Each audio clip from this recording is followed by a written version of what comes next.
What's your plans for the next 3 to 5 years as a producer, if you don't mind giving us a glimpse of that? More music, more. As you said about like my discography, I've produced for a lot of artists. So right now I'm more focused on doing a lot more solo stuff. I just dropped my project Lightbulb Moments back in November. I got a project dropping in January called Hero's Journey. These are instrumental projects, but then after that I got some incredible stuff in the works. I can't really get into it right now, but like when it drops, people are gonna be like, yeah. So I will say that in these next couple of years, the music I release, the entire Northwest music scene can be proud of. I truly believe that. Like the stuff I've been working on is exceptional, and I can't wait to release it and just like share it with the world, because I've been enjoying it, with me and my family, and if someone come through and I'll just play it for them, kind of get their ear on it.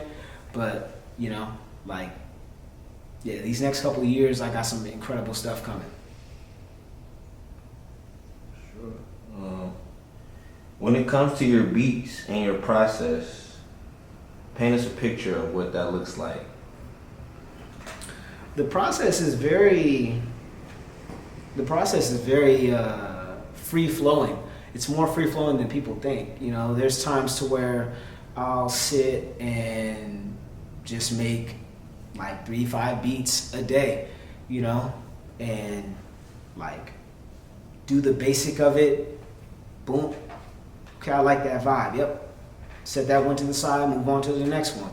Do the same thing until you get like five or six ideas, and then you just kind of, pick which one you want to bounce down to, where you want to listen to it more, or if you want have these things that you want to change about it. Like I would say that. And then there's another process to where it's like I get with a whole bunch of my musician friends, and then we just get in and we just jam. Like I'll have like a set thing, like a set like idea in mind, and then we'll just jam and then just churn out a whole bunch of music that can be used or could be sampled. So, a cool thing that I've learned is like learning how to sample myself. So where we'll just jam out and just have like, we're not even thinking about an artist like, okay, this is gonna be for this artist. It'll just be like, let's just jam out and just create some new music, some new material. And then I'll just take all that music back and then just flip it. Whether I'm just taking some of the saxophone out of this and then putting it there, or taking some of the guitar out and then put it there, like really just learn how to resample and just create at the highest level. And then just be free while I'm creating, have no limits.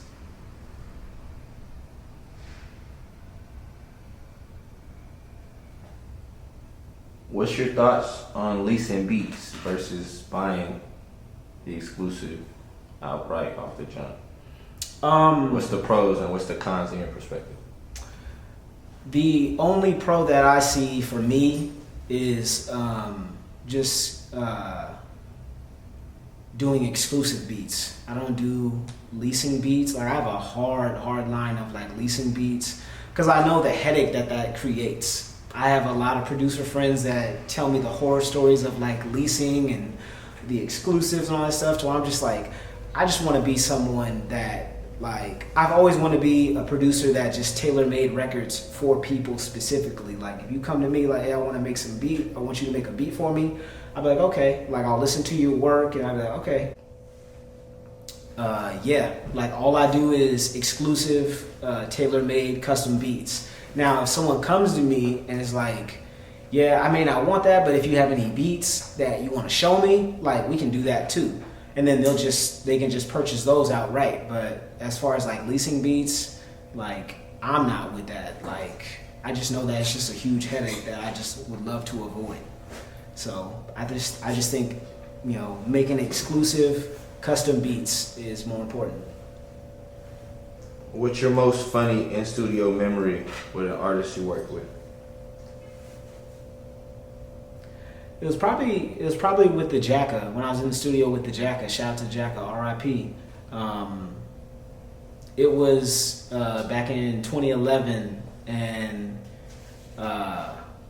he had came in to do a session, and I had like all my music equipment and stuff, and then a whole bunch of people came in, you know, and I don't even know what to expect, but a whole bunch of people came in, and then he walks in, introduces himself. He's like, "Oh, yeah, you make the beats?" I'm like, "Yeah." He's like, "All right, like let's get busy." And then there's all these people in here like drinking and smoking, and it's just a vibe. So it's like I've been in scenarios like that, but just like probably not even like making a beat like from scratch in that same environment. So I was like, okay, this is dope. This is gonna be a dope challenge. So, you know, and the shit can't be whack, because niggas will be telling you like, hey man, like scrap that, start that over. You never want to hear that. So I made the beat. Everybody's vibing. I'm seeing everybody vibe. I'm like, okay, that's dope. That's dope. Then they record, and the shit came out hot. So I would say just like the situation as far as like being put on the spot to make a beat in that environment wasn't the funniest scenario, but it was like the dopest scenario because it allowed me to get better and become better at my craft.